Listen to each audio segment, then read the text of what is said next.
Hi everyone, welcome to the channel Sluggers. I'm Anupam Mishra and this is the 18th installment of the series 50 most essential grammatical errors for the XAT. I'll provide a brief introduction about myself and the channels towards the end of the session. Right now, let's get into the topic.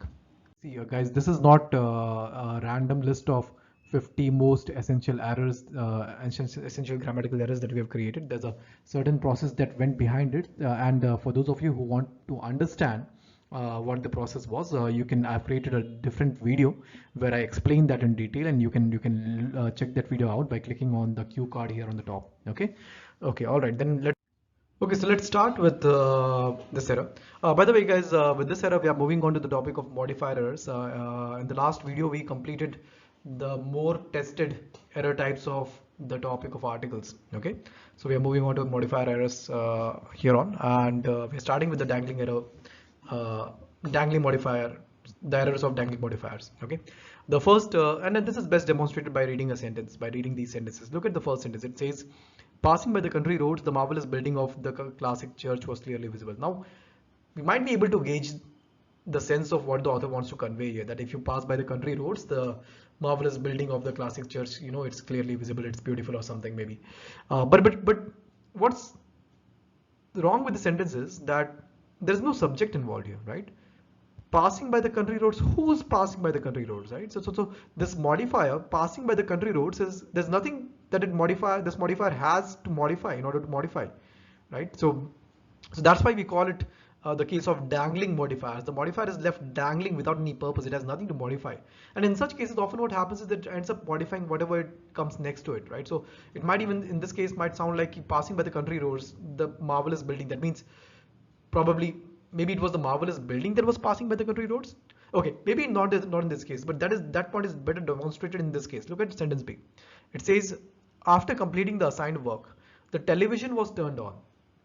Okay, now is it the television that completed the assigned work? Right, after completing the assigned work, the television, that means the television completed the assigned work, and having done so, it was turned on, right? Like it seems like the TV probably somehow, it derived some pleasure from completing the assigned work that it was given, right? So obviously it doesn't make logical sense. Even in this case, like there was supposed to be a subject here, which probably was the one that completed the assigned work, and then the subject turned on the television. That's how it should have been, right? So the proper way of expressing these sentences would be, both of them are incorrect, by the way. Let me put that here. So the correct way of expressing these sentences would be, uh, passing by the country roads, one could clearly see the marvelous building of the classic church. Now in this case we have one, so this modifier is modifying one.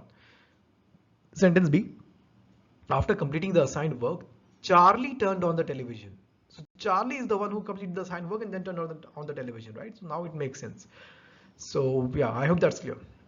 Now here's an example for you guys to try by yourself. It says, looking towards the night sky full of twinkling stars, a shooting star formed a streak of light.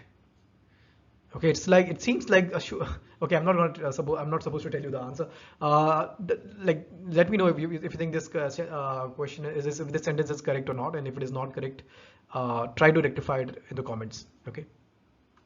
Finally, guys, my quick introduction. I'm Anupam Mishra and I'm Lucknow alumnus. I have worked in the past with organizations such as Hotstar, UNICEF, Apollo TAS, IMS, etc. I've also worked with an academy as an educator in the past, recognized by their Johnny Ive Award. And I was regarded as one of the top VRC educators that they had.